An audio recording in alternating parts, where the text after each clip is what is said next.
дар нашри навбатии барномаи футболи тоҷик аз як рӯзи тамринии яке аз гурӯҳҳои футболии мактаби ҷумҳуриявии маҳорати олии варзишӣ хоҳем гуфт.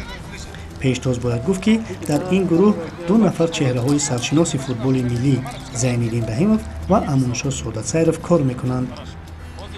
Здесь чанг хамида баландтар парида баландтар. Як, намеси тамада иежа координация сразу речи. Ты иса, ты усы, ты айса мобан. Помог? Свитор. Вот так, выше, вот так, прыгаем. Отталкиваемся. Толчок обязательно будет. ба гуфти Зайниддин Раҳимов машқҳо бар тибқи талаботи вақт аз пурсиши саломатии бачаҳо ва гигиенаи шахсӣ оғоз мешавад. Мы делаем приветствие, проверяем ребят, спрашиваем о здоровье, как у них самочувствие, может ли ребенок сегодня на тренировке работать. Тем более вы знаете, что сейчас пандемия идет, мы не имеем права каждого ребенка. Мы обычно проверяем, у нас гигиена сейчас на первом месте, потому что также мы соблюдаем правила ФИФА, чтобы дети не обнимались, не самое. Поэтому мы приступаем к водной части. Это значит разминка идет, там приветствие, шуточные игры, там, чтобы они это все сделали. Продолжаем работать. Сека. албатта қабул ба гурӯҳи футболӣ вежагиҳои худро дорад ва Зайниддин Раҳимов ба ин паҳлӯи масъала хело аҳамияти хоса медиҳад. Буна фақат мане ки ту па шатаб зани охи. Ҷое ки бизани бор бидони куҷо задиш? Барои чӣ задиш? Ан баром ка ҳар як шахсан худо ма бо мегӯ ма мураббиё дига накунам методикаи кори ма ҳамия ки асай машқое ки асай машқое квадрат ном дорад мисол метиги и нигоҳ мекунӣ ком гула фикр мекунӣ ё на ҳаво ки ту минат кардӣ он бачаро ки ҳар рӯз машқ намия нигоҳ мекунӣ ҳамн техника меомӯзиш техникара баъд тактика гулак доди пакани фақат техника гулак да фақат техника то синфи да ёздар бози нигар бози туп дар замин мезанад аз тарафи туп бояд ҳаракат кунед қап аз замин ҳавоӣ мешавад рафт тарафи туп фақат ҳаракат кунед. ҳамин гуна ки футболбозони навбас ба талаботҳои махсус ба гурӯҳ қабул мешаванд, дарвозабонҳо низ ба ҳамин дастур шомили гурӯҳ мешаванд. ҳарчанд ба гуфти Амуншо Со'датсайров инҷо интихоб саҳл нозук аст ва гоҳҳо маҷбур мешавем ки онҳоро ба ёдрас шудани муваффақиятҳои дарвозабонҳои бузурги олам таҳрик диҳем. акнун мо дарвозабонҳоро бо 11 мураббие ки дар мактаби ҷумҳуриявии маҳорати оливарзиш ҳастанд мо бо онҳо суҳбат мекунем ва дар як ҳафта як бор мо маҷлис мегузаронем ва ман бо онҳо суҳбат мекунем. ҳаст дарсе ҳаст ки дар бораи дарвозабон ва мо он дарсро дар байни муаллимон шарҳ медиҳем. Ман гап мезанам ва гап мезанам ки кӯшиш кунанд ки дарвозабон чусту чолоктар бошад. Он писарбачае ки дар байни ҳамон ҳамсолои худаш ҳаст чусту чолоктар бошад ва қадди расо дошта бошад, яъне китфҳои паҳн дошта бошад, дастҳои дароз дошта бошад ва назар ба дигар бозингарон чусту чолоктар бошад. ман онҳоро мегӯям ки дар оянда шумо дарвозабони беҳтарини дастаи якачин мешавед. шуморо ҳозир ман тайёр мекунам ба дастаи якачини мактабамон дохил мекунем, шомил мекунем ва дар оянда шумо дарвозабонҳои беҳтарини ҷумҳурӣ мешавед ва марҳамат дар дарвозабони беҳтарини Истиқлол мешавед, мисол ё якачини Тоҷикистон мешавед ё ба хориҷа шуморо харидор пайдо мешавад. ҳамин гапҳо кати кӯшиш мекунам ки онҳоро ҳавасманд кунаму ба дарвоза ҷалб кунам. бовар кунед бисёре аз онҳо қадди расо доранд, дастҳои дароз доранд, лекин ба дарвоза майл надоранд. ҳамарӯза дар машқҳо ҷузъиёти алоҳида коркард мешавад ва иҷроиши яке аз ин ҷузъиётро мутахассис ба мо шарҳ дод.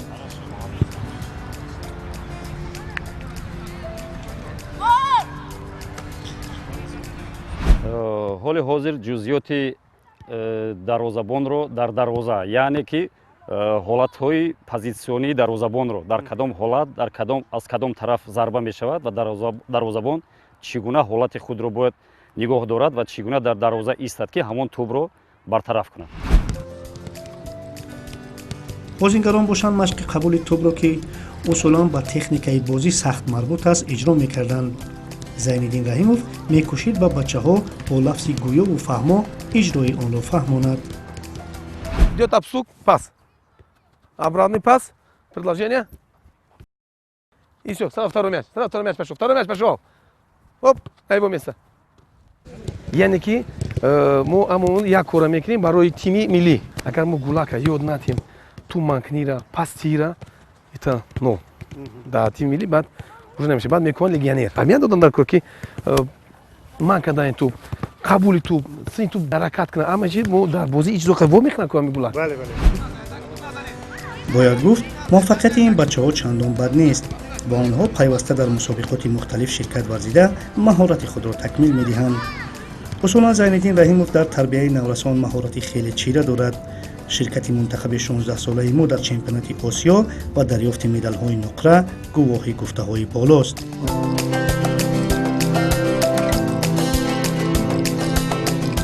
نه مسابقه شهری بوچید، نه مسابقه بانی 12 دسته شهر. 12 دسته شهر این بچه‌ها جای دیمه گرفتن. یعنی که دو مکتب ما دو دسته برآمد کرد. مکتب مقرون جمهوری یک، مکتب مقرون جمهوری دو. مکتب مقرون جمهوری یک یکم جوشید. مکتب مقرون دو دیم جوشید. برای چی؟ برای که خیلی که اینو باید باید دادیم. باید همین سبب نه جای دیم گرفتیم. امانشاه سعادت سیرف میگوید برای تربیت دروازه‌بان‌ها از اسلوب‌های معاصر استفاده میبرند تا بچه‌ها همه جانبه تکمیل یابند. даврҳои видеоӣ ҳам дорем ки мо дар як ҳафта як бор кӯшиш мекунем ки мумкин ки дар ду ҳафта як бор дарвозабонҳоро ҷамъ мекунем ва ҳамон агар наврасон бошанд ман видеои сабти видеои наврасонро нишон медиҳам ки чӣ гуна дар футболи ҷаҳонӣ дар мактабҳои ё ки дар академияҳои бузурги ҷаҳонӣ чӣ гуна кор мекунанд бо дарвозабонҳо онҳоро нишон медиҳем. Он ҳаракатҳои техникиву тактикии мисол дарвозабонҳо ба онҳо нишон медиҳем. яъне онҳо бо чашми худ мебинанд ва дар ҳамон тамринҳо кӯшиш мекунанд ки ба мисли ҳамон дарвозабонҳо такрор. ба гуфти ӯ умуман сатҳи дарвозабонии футболи миллӣ чандон баланд нест ва ин албатта сабабҳои худро дорад. ман дар бисёр мактабҳои варзишӣ яъне футбол мегардам мебинам дар он ҷо бо дарвозабонҳо тамоман умуман кор намекунанд. агар дар душанбе дар як мактаб мисол ман мактаби мо ман кор мекунам мисол кӯшиш мекунам дар мактаби олимпӣ дар мактаби олимпӣ ҳам мураббӣ ҳаст кор мекунад мумкин ки дар шаҳр ё ки дар ҷумҳурӣ ду се ё чор мураббӣ бошад ки бо тифлакон кор мекунад бо наврасон кор мекунад. дигар ман надидам дар дигар мактабу дар дигар ноҳияҳо шаҳрҳо намебинам ки бо дарвозабонҳо кор кунанд. ин як умумӣ мекунанду ҳа? бале умумӣ мекунанду локин ҳамон нозукиҳои дарвозабонро нишон намедиҳанд. ин аз чӣ гувоҳ аст? яъне худи мутахассисон намерасад? мутахассисон нест.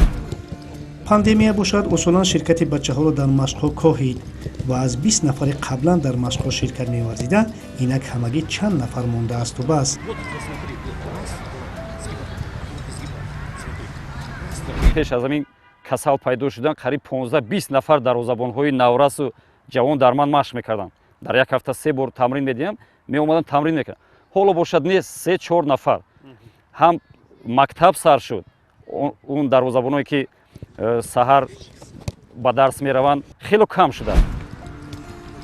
зайниддин раҳимов мегӯяд дар машқи бачаҳо ба қавли ширу шакару омезиш медиҳад яъне андаке техникаву андаке тактика. Пока техника, да. И я тут сюда чуть-чуть тактику подключаю. Вот сейчас у меня будет последнее упражнение, именно тактическое упражнение на тактику, чтобы уже, потому что это ребята уже по 13-14 лет, чтобы уже осваивали так, чтобы знать, что делать. ба қавли ӯ футболбози оянда бояд ҳамеша ғизои солим ва кофӣ истеъмол кунад. Это питание для детей. А в футболе, если нет питания, извините, лучше не играть в футбол. Понимаете? Это не я сказал, это не мы придумано, поэтому питание это на первом месте у нас питание должно стоять. ба андешаи ин мутахассис агарчи мо имкони таъсиси академияҳоро дар шаҳру навоҳӣ надорем пас бояд ақаллан гурӯҳҳои махсуси футболӣ дошта бошем то футболи кӯдаконаи худро рушд диҳему рақобатро зиёд. В каждом регионе, в каждой, например, области должны быть хотя бы минимум по 2 класса. Но если будет в каждом спецклассе, вот, пожалуйста, борьба, единоборство. Каждый, например, Сагдийская область, Хатлонская область, ГРП, скажет спецкласс. Вот, пожалуйста. дӯстони азиз, баъд аз анҷоми тамрин мо хостем бо бачаҳо як суҳбате ҳам дошта бошем ва ҷамъ кардем атрофи худ бачаҳоро ва ҳоли ҳозир ман мехостам ки бачаҳо худашонро шинос кунанд ва бигӯянд ки чӣ вақт шуд ки дар футбол машқ мекунанд. чӣ ном дорӣ? Муҳаммад. муҳаммадҷон, чанд вақт шуд ки дар футбол машқ мекунӣ? 4 сол. футболро ёд гирифтӣ? Ҳо. ту чӣ ном дорӣ? سیاوش سیاووش بسیار نام خوب. تو کی نام کرد این نام؟ پدرم. پدرت هم فوتبال دوست می‌دارد یا کی؟ بله بله. تو با فوتبال کی آورد؟ پدرم. پدرت در یگانجا کار میکنه یا بازی میکنه؟ نه او میخواست که اول ما را فوتبال بیارد و ما را آرزو داشتم که با فوتبالیست شوم و آن ما را با فوتبال آورد. در صنف چندم میخونی سیاووش؟ در صنف ششم. در صنف ششم کدام فن دوست می‌داری از همه زیاد؟ زبان مادری، ادبیات و غیره. میدونی یگان شعر از ادبیات از شاعران؟ بیایید ای رفیقان درس خوانیم، با بیکاری و نادانی نمانیم، با عالم هر کسی بیکار گردد، به چشم اهل عالم خور گردد. ای آفرین. تو چی نام داری؟ بابا جان چند سال شد که مشق میکنی؟ 6 سال. بابا جان آن چیزی که معلم میگوید نقض میفهمید؟ بله. اجرا میکنید؟ همشا. ها در یگان مسابقه اشتراک کردی؟ بله. در کدام مسابقه؟ در مسابقه لوکال شهری چندم جا گرفتین شما؟ در شهری دوم جا گرفته. یگان گل زدی؟ نه تو چی نام داری؟ یوسف جان. یوسف جان. آفرین. یوسف جان چند وقت شد که مشق میکنی فوتبال؟ یک نیم. یک نیم ماه یا یک نیم سال؟ سال. یک نیم سال؟ فوتبال یاد گرفتی؟ ها. تو با فوتبال کی آورد؟ پدرم. پدرت چیکار میکنه؟ پدرم صاحب کار است. صاحب کار. آفرین. در صنف چندم میخونی؟ در صنف سیوم.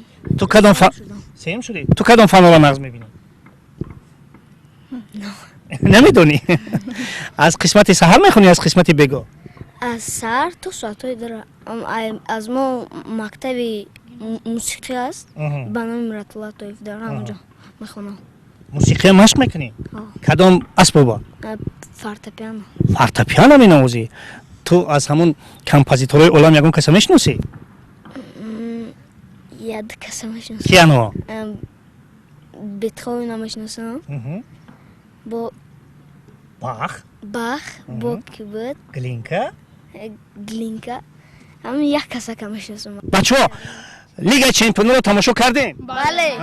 بازی کی معقول شد؟ باوریا. بازی باوریا. بچه‌ها ماما جان بندشای تو چرا پیسش بوی داد؟ من اینطور ما بازی میکردم. نتونستم. نه مباپه نتونست ها؟ نه نتونستم. نه مباپه دی ماریا نیمار تونستن. یکی ویا خیلی پاسی دیگری نمیتونستن زدن. دی ماریا یا ادینا جزیر کدا. مباپه هم جزیر کرد. نیمار هم ها؟ یعنی همه جزیر کردن ها؟ همین جزیر کردن که 1-0 بوی دادن ها؟ بله. بچه‌ها شما حال حاضر میخواهید که ما و شما در همینجا یک بازی لیگ چمپیون‌ها کنیم؟ بین یک آزمون میکنیم. ما هم یک لیگ چمپیون‌ها داریم در فوتبال تاجیک در برنامه فوتبال تاجیک. حال حاضر ما یک آزمون میکنیم. من اینجا ما چند نفریم است؟ چند نفر؟ 14 نفر هستیم. ما 7 نفری تقسیم میشویم. ما با اسم بازیگرانی هم تاجیک و هم دنیوی آزمون میسازیم. یعنی اسم یک نفر از فوتبال بازی تاجیک آغاز میکنیم میگیریم با آخری حرف او نامی دیگر فوتبال باز میگیریم. برای شما فهمو است؟ اگر فهمو که باشد ما در اینجا شرط آزمون همین است که تا 5 ثانیه حساب میکنیم. کدام دسته که در 5 ثانیه نیافت دسته دیگر غالب میشود. قبول است؟ نباشد اول من شروع میکنم بعد از دست راست من بچه‌ها شروع میکنن. فقط شرط همین است که این کار رو باید از فوتبال بازی تاجیک شروع کنیم. اول با حرف ا شروع میکنیم بعد اونگاه دیگر میرود. برای شما فهمو بچه‌ها آماده باشین. ما یک نفری کاپیتانی دسته ها رو انتخاب میکنیم. کاپیتانی این دسته بگذار سیاوش نزدیک به من. کاپیتانی این دسته محمد جان. راضی هستین بچه‌ها؟ با کاپیتانی سیاوش راضی هستین شما؟ نباشد بچه‌ها رو سیاوش شما آماده کنین. محمد جان شما آماده باشین. من شروع میکنم از یک بازیگر تاجیک. اونگاه شما از دسته سیاوش آغاز میکنیم. من نام بازیگر تاجیک هم میگیرم با حرف آخرش شما در رو یک نام بازیگر رو میگیرید. دیگر نام بازیگر کدام کجایی را که میگیرین اجازت است. قبول؟ از اثر میکنیم. اسرارف با و واندیک با کا کاکا اسنسیو آ اوزیل لاملا آ اسنسیو الکسیس اس صلاح خا یا ه صلاح ه خاوی بگذار خاوی ای اینیستا آ یک اندر میلیکویچ سویچ هستم خالیو نشد دو Alonso. O. Oblak. Oblak. Ka. Coutinho. Coutinho. O. Oscar. Oscar. R. Ronaldo. O. O. Як. Ду. Otamendi. I. Ivan Rakitic. Ivan. نمی‌شود. дай اسمش است. дай راکیتیچ است. як. Immobile. I. Ilya Ramendi. Higuaín. N. بگذار. Higuaín. N. یک. Nandana. دو. Mandanda. Nani. Nani. I. یک. Ibrahimovic. Ibrahimovic. Ča. Chicharito. O. یک. Oscar. Oscar بود. دو. سه. Seoul Asro. چهار. پنج. بچه‌ها با آنه که بچه‌ها در گفتن حرف آ در ماندن، دسته محمد جان غالب آمد. مبارک باشد. یعنی از این برمیاد که بچه‌ها شما بازیگرا را خیلی خوب میشناسید. ما یک بازی دیگر هم داریم به همین دستور که دسته های دنیوی را به همین دستور معرفی میکنیم میدونیم، اما این با یگان نفر دیگر و بعد. بچه‌ها برای شما موفقیت و البته ما امیدوار هستیم که در آینده های نزدیک شما را در هیئت های منتخب جوانان خواهیم دید و البته راه شما سفید بود برای منتخب کشور عزیزمان. برای همه شما بچه‌ها موفقیت. ما فوتبال را دوست بداریم.